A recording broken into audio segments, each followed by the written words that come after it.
panalangin. Amen?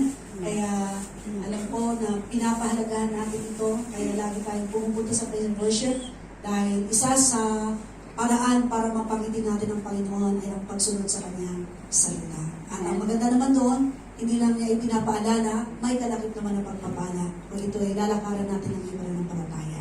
Kaya ako naniniwala sa mga nagpapahalaga nito, ilalayo talaga tayo sa sakit karamdaman.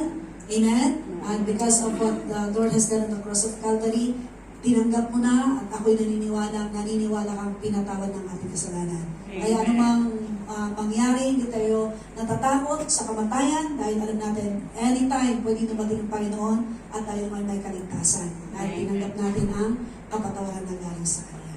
At naniniwala tayong nilinis niya ang ating kasalanan nung dumanak ang Kanyang dugo sa krus ng Kalbaryo. Kaya sige, pikit po natin ating mga mata, alalahanin mo ang Panginoon Jesus. Luke, kung babasahin niyo sa Luke, chapter 19, verses 29 hanggang 44, iba po ang paglalahad niya.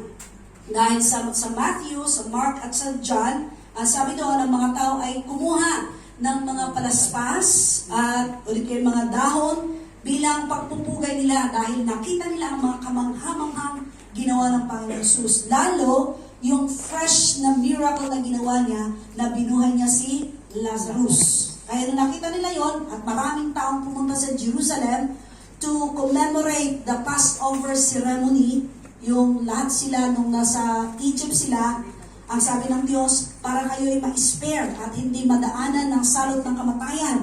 Maglagay kayo ng dugo ng hayop sa iyong hamba. At pag dumaan yung anghel ng pintuan, ay hindi papatahin. At yun po kanilang celebrate.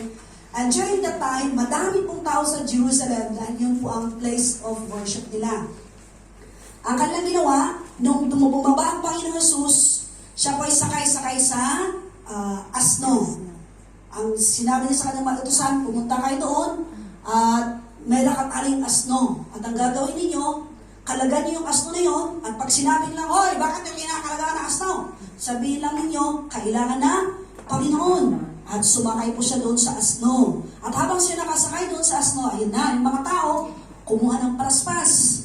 At ang mga iba naman, naglatag ng kanilang mga damit at balabal. Gumawa sila ng DIY carpet ng Panginoon Jesus.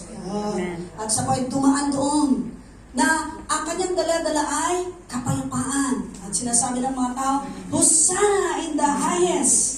Pag sinabing Hosanna, ang ibig sabihin